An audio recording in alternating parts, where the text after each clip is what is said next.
So my name is Zach Wills. I'm the Vice President of Operations here at A-TEC Ambulance. I used to manage our dispatch center, and when I transitioned over to operations, there was no real training program or anything. So I kind of came into this and we had to do our PM cycle very, very quickly. Dave Davis put me in contact with Renew, and that's where I talked to Alec Hadley.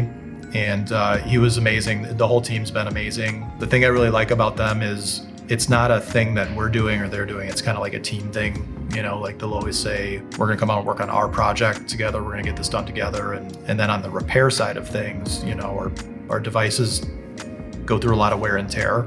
We have to get them fixed, unfortunately, probably more often than we would like to. So they have their office down in Elmhurst.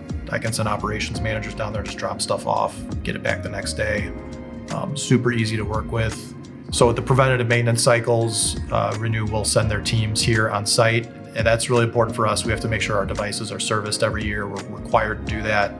And they come out, they physically do this. They help us kind of schedule and get these things through. We have at A-TEC, hundreds of things that they have to look at.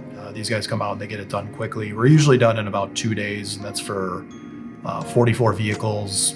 Each one has at least one device. Some of them have 5 or 6.